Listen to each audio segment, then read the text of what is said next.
Bugünkü sapağımızda izotoplar näme şolamasynda durup geçer. Hemede izotop demek bu proton sanlar den neutron sanlar we atom massasy tapawutly bolan bir elementin görnüşlerini aýdylýar. Buna has düşnükli bolar ýaly şeýle görkezeli. Mysal üçin ýagny bor elementini men çöp görkezeýin. Ýagny şeýle bizim bor elementimiz bolsun. Yani borumuzun proton sany 5 periyodik tabliçadan ma'lum bolşýaly. Yani aýdaly atom massasy 1-niki 10 bolsun, 1-niki 11 bolsun. Yani şu iki borumuz bir-birine izotop diýilýär. İzotop demek ýagny dine proton sanlary deň demek. Neutron sanlaram tapawut bolýar bäde. Yani bäde 5 neutron bolar, 5 goşmak 5 10. Bäde 6 neutron bolar. Onda izotop bolması üçin şertimiz, birinji şertimiz protonlar deň bolmaly. Proton sany deň bolmaly. We ikinji şertimiz neutron sany deň bolmaly däl. Neutron sanlary bir-birine deň däl. Edil şoň ýaly massalarym bir-birine deň däl. Massalarym bir-birine deň däl.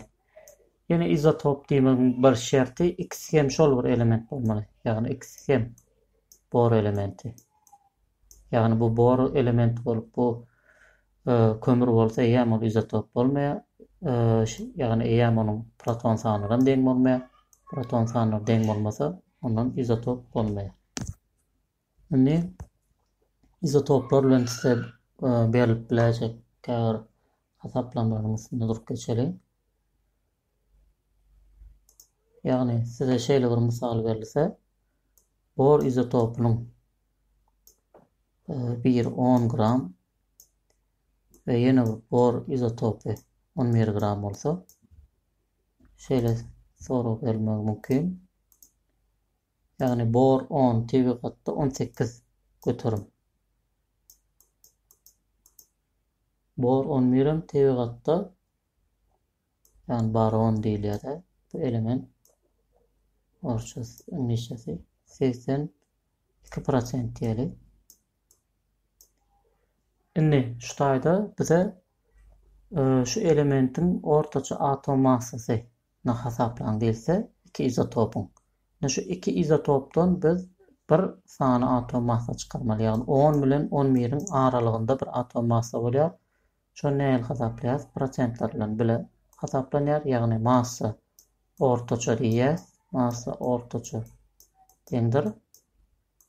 Massa birinji köpeltmek prosent birinji goşmagam massa ikinji köpeltmek prosent ikinji.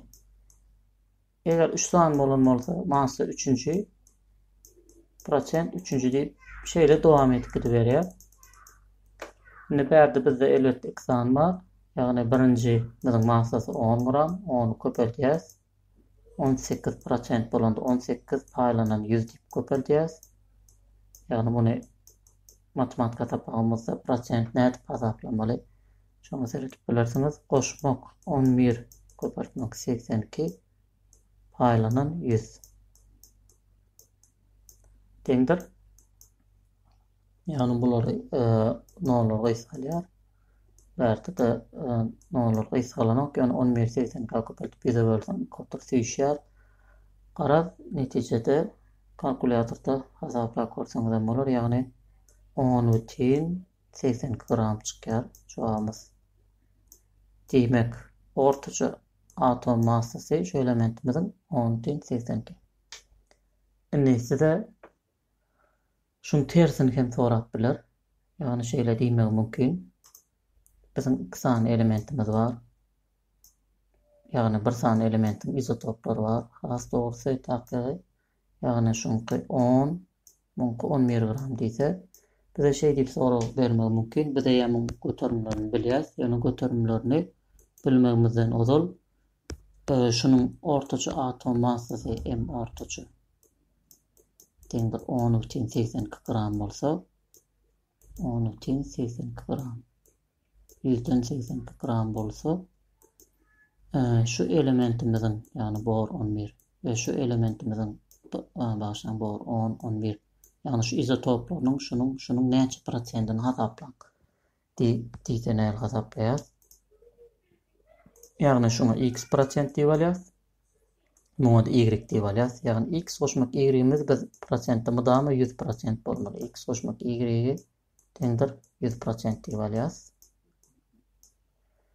Ve 10 köpeltmek x yani massa 1 köpeltmek prosent 1 diýen ýaly x x'in aşagyna 100 goýas. Prosent hasaplamada biz aşagyna 100 goýas. Buň aşagyna goşmak 11 köpeltmek y paýlanan 100. Teňdir ortaça massamyz 10/182. Ştaýda iki tarapyny 100'e köpeltsek şunu skopga alaýyn. İki tarapyny 100'e köpeltsek biziň aşagda şu ýüzlemimiz gysgalar we içine köpeltip çykýarsa şeýle ýagny 10x goşmak 11y teňdir 1082 bolar. Ýokarda da x goşmak y teňdir 100.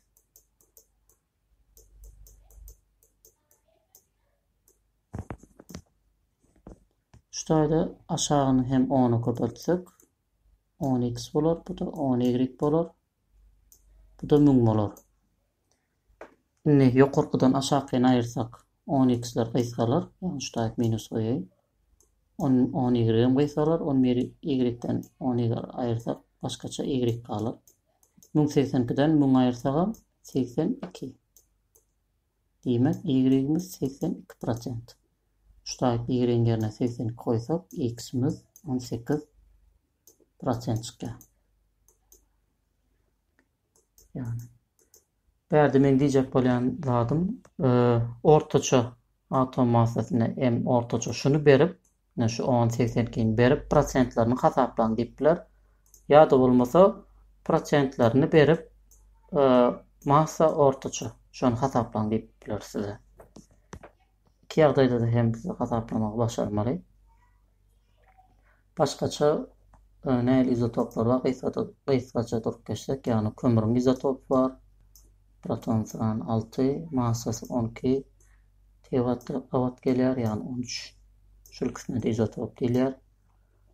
Başgaça vodorod izotoplar var, yani bir massasy 1 bolup bilýär ve proton sany massasy 2 bolup bilýär vodorodun deuterium diýilýär.